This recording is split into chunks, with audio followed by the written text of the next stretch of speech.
بسم اللہ الرحمن الرحیم۔ السلام علیکم۔ ایٹ کلاس آپ لوگ پڑھ رہے ہیں سبق شاعروں کے لطیفے، جس کے مصنف کا نام ہے مولانا محمد حسین آزاد۔ آج ہم اس سبق کے کسی ایک پیراگراف کی تشریح کریں گے اور جتنا بک ورک رہ گیا ہے اس کو سولو کر لیں گے، ٹھیک ہے؟ تو پہلے کر لیتے ہیں بک ورک سولو۔ کویسچن نمبر 4 ہے، خالی جگہ پر کرنی ہے آپ نے۔ ایک دن لکھنؤ میں ڈیش کے کلام پر دو شخصوں نے تکرار میں طول کھینچا۔ کن کے کلام پر؟ میر اور مرزا۔ میر اور مرزا آئے گا اس میں۔ میر صاحب کا کلام آ ہے اور مرزا صاحب کا کلام واہ ہے۔ گرمی کلام پر سودا بھی چونک پڑے، سودا آئے گا۔ ڈیش نے کہا کہ ایک مصرع خیال میں آیا ہے، ڈیش میں آئے گا جرات۔ جرات ہنس پڑے اور لکڑی اٹھا کر مارنے کو دوڑے، اندھے کو اندھیرے میں دور کی سوجھی۔ اس کا اگلا حصہ بھی ہے اگلے پیج پہ، یہ دیکھیں۔ چونکہ نام بھی امام بخش تھا اس لیے تمام اہل جلسہ نے نہایت تعریف کی۔ ایک شاگرد اکثر بے روزگاری، بے روزگاری آئے گا یہاں پہ۔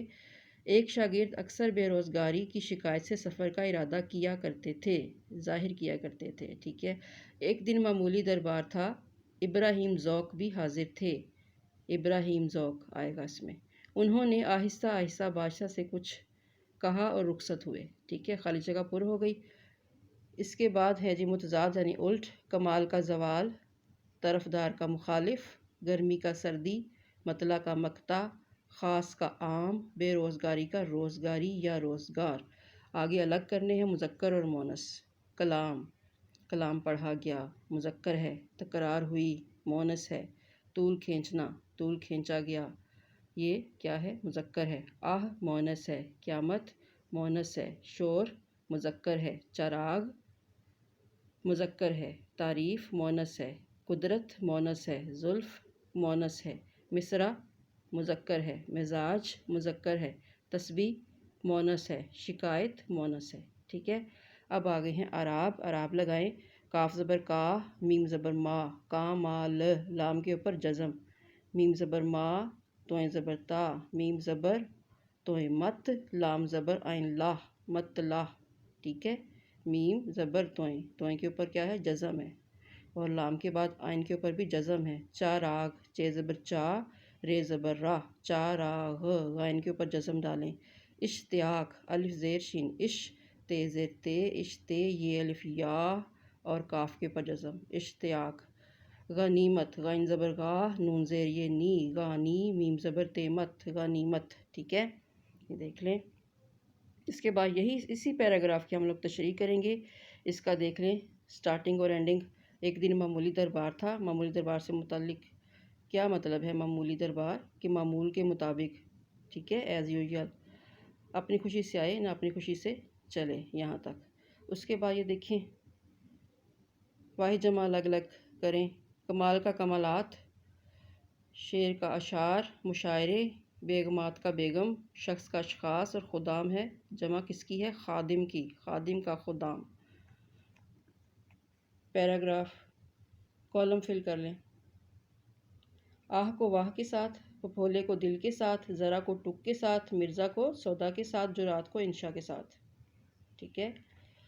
آگے یہ دیکھیں ایک سوال، یہ بھی آپ نے لکھنا ہے، یہ آپ کا لوز شیٹ ورک ہے۔ پیراگراف کے بعد لکھ لیجئے گا یا پیراگراف سے پہلے لکھ لیجئے گا؟ تشریح سے پہلے، یعنی کہ ذو معنی الفاظ کیا ہوتے ہیں؟ کچھ الفاظ ذو معنی ہوتے ہیں، یعنی ایسے الفاظ جن کے دو مفہوم ہوں۔ مثلا یہ دیکھیں گرے کلر کی جو بریکٹ ہے، گرے کلر کا جو پارٹ ہے اس میں لکھا ہوا ہے تکرار۔ تکرار کا مطلب نیچے لکھا ہوا ہے جھگڑا بھی ہو سکتا ہے اور بار بار کا ہونا بھی تکرار ہی کہلائے گا۔ جیسے انگلش میں پیئر آف ورڈ ہوتے ہیں نا، اس طرح سے ہے یہ، ٹھیک ہے۔ تو یہ بھی آپ کا نا کاپی ورک یعنی لوز شیٹ ورک ہے۔ اب آ جاتے ہیں پیراگراف۔ پیراگراف ابھی آپ نے مشقی کام میں دیکھا ہے، ٹھیک ہے۔ اب آ جاتے ہیں کہ یہ ہے کہاں پہ۔ یہ واقعہ نمبر 6 جو ہے نا، چھٹا واقعہ ہے وہ ہے، یہ چھٹا واقعہ، ٹھیک ہے۔ یہ سارے کا سارا آپ نے لکھنا ہے جہاں پر یہ شعر ختم ہو رہا ہے اس کا۔ یہ آپ کا ہے تشریح کے لیے پیراگراف۔ اس میں سے آپ نے 6 نکالنے حل لغت۔ اس کے لیے میں نے آپ کو بتاتی ہوں کون سے ہیں وہ، اور پیٹرن آپ کو دیتی ہوں کہ کس پیٹرن سے آپ نے کام کرنا ہے۔ یہ ہے پیٹرن۔ اور ڈیٹ ہے اور مہینے کا نام ہے، اردو الف ہے، سبجیکٹ منگل، اور عنوان سبق شاعروں کے لطیفے، مصنف محمد حسین آزاد، دیے گئے پیراگراف کی تشریح کریں، حوالہ پیراگراف اس طرح سے ڈاٹڈ فارم میں کر لیجئے گا۔ پھر حوالہ متن ہے، حوالہ متن میں 4 چیزیں ہوتی ہیں، یہ چاروں لکھی گئی ہیں یہاں پہ۔ اس کے بعد حل لغت کے الفاظ یہ ہیں: عرض ہوتا ہے درخواست، رخصت، چھٹی، روانہ، مصرع، شعر کی پہلی سطر یا آخری سطر، بے توقف، فوراً، جلدی سے یا بغیر رکے، حیات، زندگی، اور قضا، موت۔ ٹھیک ہے۔ ہر لغت کے بعد تشریح۔ جب ہم تشریح شروع کرتے ہیں تو سب سے پہلے شاعر ہو یا مصنف ہو اس کا تھوڑا سا تعارف لکھتے ہیں، وہی اس کا سیاق و سباق ہوتا ہے۔ اچھا جی، وہ تعارف یہ ہوگا، یہ ہمارا یہ نصابی سبق شاعروں کے لطیفے، مصنف مولانا محمد حسین آزاد کی مشہور کتاب آب حیات سے لیا گیا ہے۔ آزاد کا سب سے بڑا کارنامہ اردو میں جدید طرز شاعری ہے۔ ٹھیک ہے، طرز شاعری ہے۔ آپ اپنے اسلوب بیاں کے موجد بھی ہیں اور خاتم بھی۔ ٹھیک ہے، شروع کرنے والے اور ختم کرنے والے، یہ مطلب ہے۔ اچھا جی، تشریح تل پیراگراف میں یہ پھر ہیڈنگ دیں گے۔ اب یہاں سے ہوگی آپ کی تشریح شروع۔ مصنف کہتا ہے کہ یہ ان دنوں کی بات ہے جب بہادر شاہ ظفر کی حکومت تھی، وہ مغلیہ دور کے آخری تاجدار یا بادشاہ تھے۔ ٹھیک ہے، انہوں نے شاعرانہ طبیعت پائی تھی، یہی وجہ تھی کہ اکثر محفل ان کے محل میں شاعری کی لگا کرتی تھی۔ ٹھیک ہے، یہ دیکھیں ذرا۔ اور اس وقت بھی معمول کے مطابق دربار سجا ہوا تھا۔ جو بادشاہ تھے بہادر شاہ ظفر مختلف شعراء کے ساتھ اس محفل میں بیٹھے ہوئے تھے، اور ان شعراء میں ان کے استاد ابراہیم ذوق بھی موجود تھے جو بہادر شاہ ظفر کی شاعری کی اصلاح کیا کرتے تھے۔ ٹھیک ہے، اس میں یہ سارا کچھ آپ لکھیں گے۔ نیچے لکھا ہوا ہے سینٹر میں حکیم احسن اللہ خان، اس کے بارے میں لکھیے گا کہ وہ ان کے معالج تھے، یعنی علاج کرنے والے تھے، طبیب تھے، ڈاکٹر تھے بہادر شاہ ظفر کے۔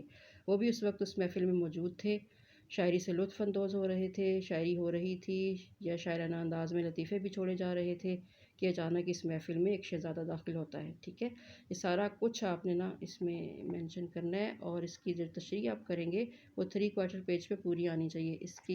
اس کے بیک پہ جب آپ اس سے کی بیک پہ آپ جائیں گے تو وہ جو اس کی بیک ہوگی وہ 3/4 آپ نے بھرنی ہے۔ فیو لائنس اینڈ پہ آپ چھوڑ سکتی ہیں، 3 سے 4 لائنیں، باقی ساری آپ کی تشریح ہوگی اور بہت عمدہ آپ نے تشریح کرنی ہے۔ ٹھیک ہے، اور اس کے بعد وہ سوال ہے جو میں نے آپ کو بتایا زومائنی والا، ایک دفعہ دوبارہ دیکھ لیں۔